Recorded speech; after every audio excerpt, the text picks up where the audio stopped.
Salut tout le monde, j'espère que vous allez bien, que vous avez passé une bonne journée, que votre semaine se passe bien, peut-être que vous avez repris le travail ou que vous êtes peut-être dans la dernière semaine de vos vacances. En tout cas, j'espère que vous allez bien. Moi, ça va beaucoup mieux aujourd'hui et encore une fois, je vous encourage... Salut Camille! Je vous encourage vraiment à regarder le live d'hier pour comprendre et à vraiment vous écouter parce que, comme je vous le disais hier, en fait, dans le live, ça change vraiment tout. Et donc moi, hier, le fait de vous en parler en live, en fait, m'a aidée. J'en ai parlé à une amie aussi, du fait que je me sentais fatiguée, triste, pas bien, etc. J'ai posé des mots aussi sur tout ça avec mon chéri. Et rien que ça, déjà, en fait, d'essayer de creuser, de l'exprimer à haute voix, de tout ce qui ne va pas, tout ce qui me pèse, tout ce qui est difficile pour moi. Déjà ça fait du bien. Et puis, évidemment, la prise de décision de ralentir, de comprendre, en fait, que j'avais besoin de me poser et de ralentir. Rien que ça, rien que la prise de décision m'a fait beaucoup de bien.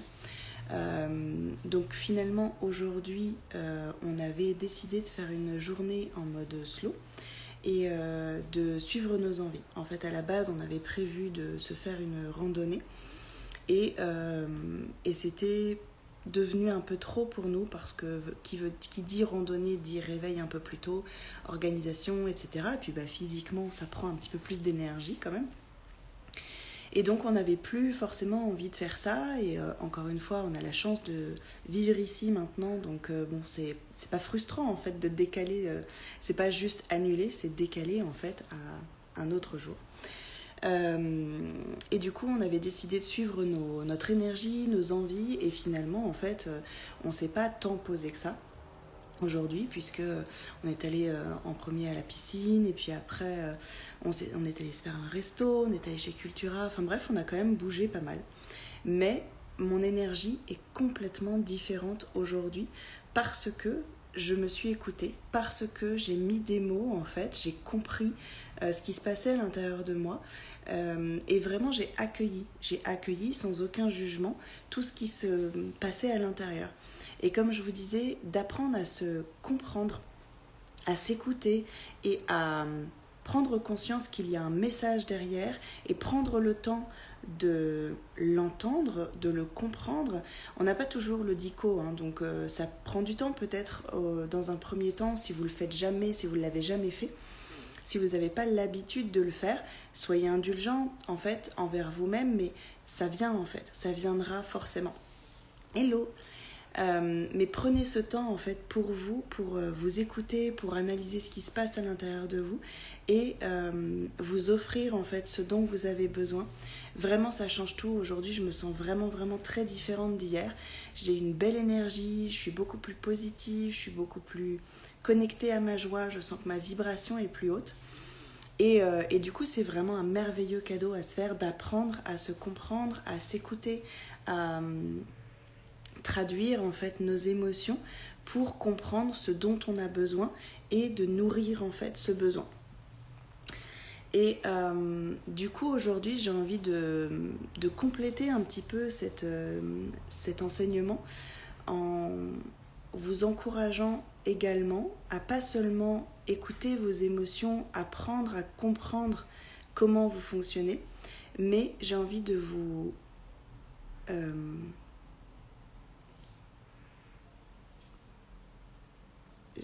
inciter, j'ai du mal, il était parti loin celui-là, de vous inciter à vous écouter penser. Parce que 95% de tout ce qu'on vit est influencé par notre inconscient, par nos pensées, par nos croyances, par tout ce qui est vraiment dans l'inconscient. Et ça, le jour où j'ai compris ça, j'ai vraiment pris la mesure et l'importance d'apprendre à m'écouter penser. Et j'adore le faire maintenant parce que des fois on peut être hyper surpris et à analyser en fait ma pensée, à analyser mon fonctionnement, ma vision des choses, les jugements que je peux émettre en fait sur la vie, sur ce qui peut se passer. Bref, prendre du recul sur mes schémas de pensée mes schémas de fonctionnement pour déconstruire ce qu'il y a à déconstruire. Parce que, encore une fois, si 95% de ce que je vis est influencé par mon inconscient, déjà ça demande de... Salut Floriane! Ça demande de reprendre notre responsabilité. Ça c'est hyper important aussi, je vous en ai déjà parlé. Et ensuite, de se dire, ok, donc là, si ma vie ne me convient pas, quoi que ce soit dans votre vie, si ça ne vous convient pas, ça vient de vos croyances en fait. Tout ce que vous vivez vient de vos croyances. Ce qui fait que quand on apprend en fait à s'écouter, penser, à prendre du recul et à analyser en fait notre fonctionnement, à analyser nos croyances en fait, nos schémas de fonctionnement, le pourquoi on vit ça et qu'est-ce qui fait que on crée ça en fait, on crée ces situations dans nos vies. Ça permet aussi de libérer en fait tout ça et de changer de vie. Parce que pour changer de vie, pour changer une situation qui ne nous convient pas, ça demande forcément de libérer des croyances et de déconstruire en fait certains schémas de fonctionnement. Et pour ça, donc dans un premier temps, il faut apprendre à s'écouter penser, savoir prendre du recul et être assez honnête et être assez objectif en fait sur notre façon de fonctionner. Alors, dans un premier temps, si vous ne savez pas forcément le faire seul, oui, il y a des accompagnants en fait qui peuvent vous aider, les coachs, les thérapeutes. Moi, je sais que je suis formée à la thérapie intuitive qui aide beaucoup à ça en fait. On arrive à avoir ce recul et à vous aider à prendre en fait conscience de vos comportements, de vos croyances, de vos schémas de fonctionnement. Donc, dans un premier temps, vous pouvez vous faire accompagner. Mais aussi, prenez conscience que vous pouvez le faire tout seul parce qu'à force, moi je sais que je le fais beaucoup toute seule maintenant. Alors oui, il y a des fois où je me sens vraiment bloquée et je suis entourée de pas mal d'amis maintenant qui sont coachs, thérapeutes, etc. à qui je peux faire appel et qui peuvent me dire non là, t'arrives pas trop à être objectif sur toi-même, mais bon, là t'exagères un petit peu, il y a peut-être ça en fait qui est bloqué chez toi. Et c'est important de toute façon d'avoir quelqu'un qui peut être objectif et qui peut... Salut ma Gégé! Qui peut vous aider aussi à prendre du recul en fait sur votre fonctionnement, sur vos croyances, sur vos pensées, etc. Mais vous pouvez vraiment le faire tout seul. Donc dans un premier temps, vous écoutez penser, écoutez vos croyances en fait, prendre conscience en fait que vous avez des blocages, des croyances un peu limitantes qui font que vous en êtes là aujourd'hui. Prendre conscience que vous ne voulez plus de cette situation. Après, comment je fais moi pour libérer ces croyances ? Je mets de la conscience en fait sur tout ça. Toutes nos croyances, nos schémas de fonctionnement, etc. Souvent, très souvent, elles se créent quand on est enfant en fait, jusqu'à 7 ans à peu près. Mais elles se créent également par la répétition en fait dans notre vie.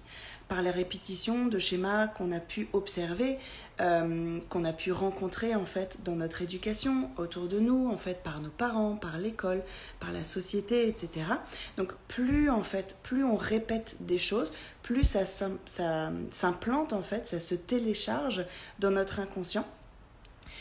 Donc, ce qui fait que quand on a une croyance comme ça, déjà d'en prendre conscience, de toute façon, elle remonte petit à petit à la surface.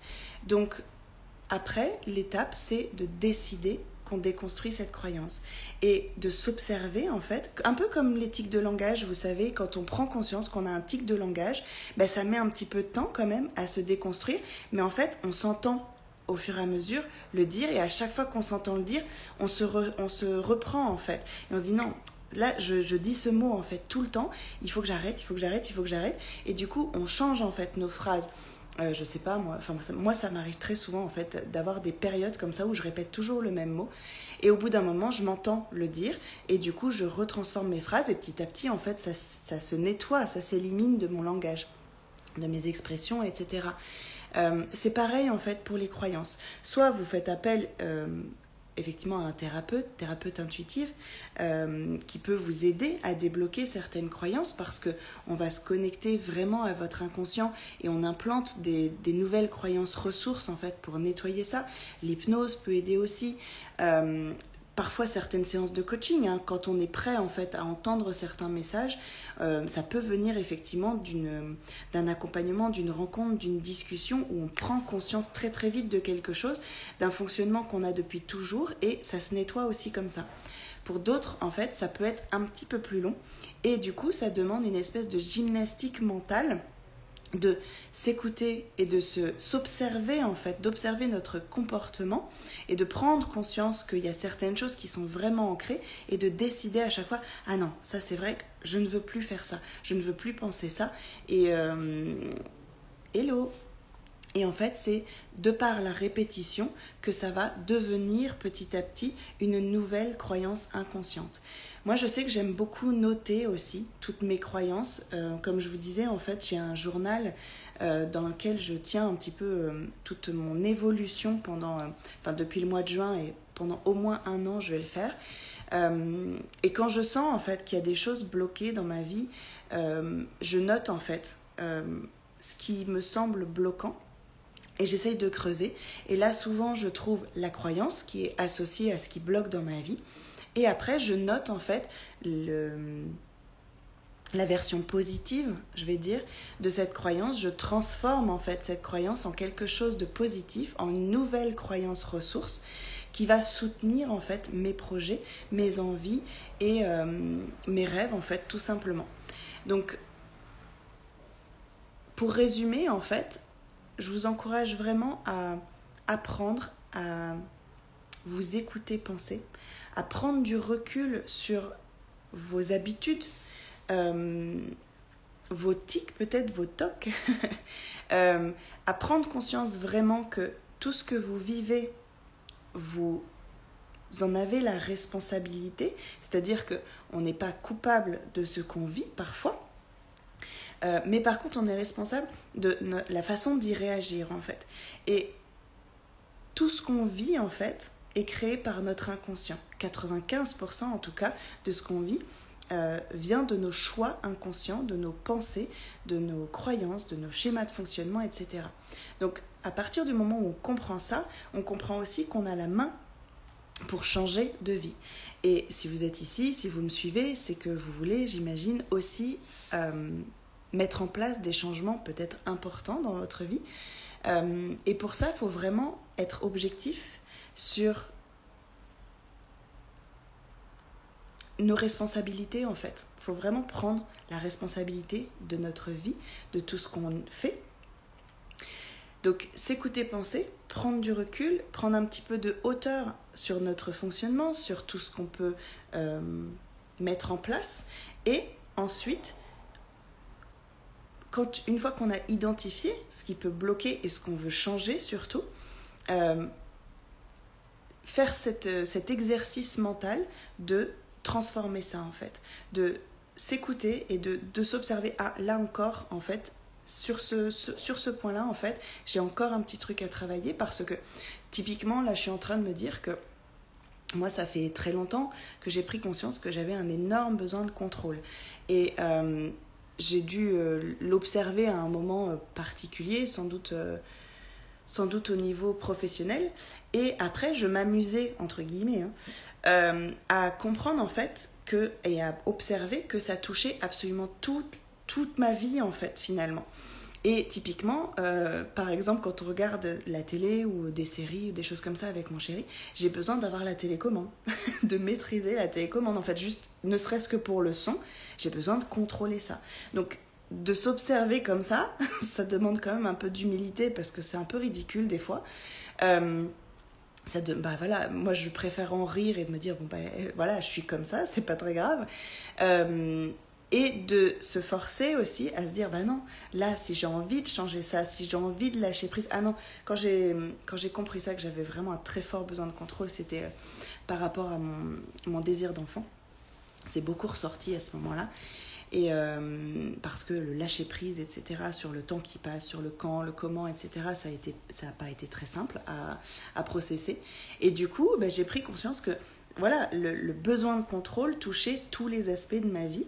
Et ça a été des petits exercices comme ça pour des trucs qui peuvent paraître bêtes, mais je me suis dit, bah non, si ça touche même juste des détails comme ça, en fait, mais je vais au moins libérer sur des petits détails comme ça qui peuvent paraître quand même plus accessibles que juste quand on vous dit, bon, bah, faut lâcher prise et c'est tout, quoi.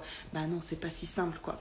Mais quand on travaille sur plein de petites choses, quand on s'observe vraiment en profondeur comme ça, on peut vraiment débloquer certaines choses, certains fonctionnements, certaines croyances et libérer en profondeur en fait et modifier notre façon de faire et nos choix profonds, nos choix inconscients et créer de nouvelles connexions en fait consciemment en fait. C'est-à-dire que c'est pas parce que c'est inconscient et que on ne subit rien en fait, c'est ce que je voudrais vous faire passer, c'est que oui, notre vie est notre réalité est impactée à 95% par notre inconscient, mais on ne subit pas ça si on en prend conscience en fait, justement, si on met de la conscience sur ça. Donc ça demande vraiment, encore une fois, d'être très observateur, d'être honnête avec soi-même, d'avoir de l'humilité et de prendre du recul et de s'écouter, penser, de s'observer dans toute notre façon d'être en fait au quotidien, de prendre ses responsabilités sur tout ce qui nous arrive et de décider qu'on veut changer et de comprendre qu'on a la main là-dessus, qu'on a vraiment le pouvoir de changer ça si on met de la conscience sur nos schémas inconscients en fait. Voilà, c'était mon message du jour, un petit peu dans la continuité de ce que je vous ai partagé hier, mais comprendre ça, encore une fois, ça a beau être un live gratuit, mais c'est des transmissions vraiment importantes qui peuvent changer votre vie. Quand vous le comprenez, encore une fois, à un niveau vraiment profond, à un niveau cellulaire, je dirais, et que ça reste pas juste dans le mental et comme quelque chose, oui, bah ça je le sais, je l'ai déjà entendu.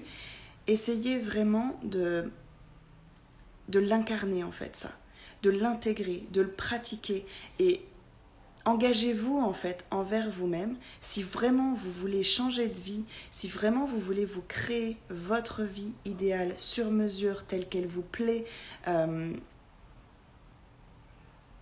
et réaliser tous vos rêves, ça demande forcément d'en passer par là. J'espère vraiment que vous prenez la mesure en fait de ce que je vous transmets là, parce que si vous mettez suffisamment de valeur en fait dans ça, vous pouvez vraiment déjà changer beaucoup de choses dans votre vie. Voilà, ce sera tout pour moi. Je vous souhaite une belle fin de journée et je vous dis à demain.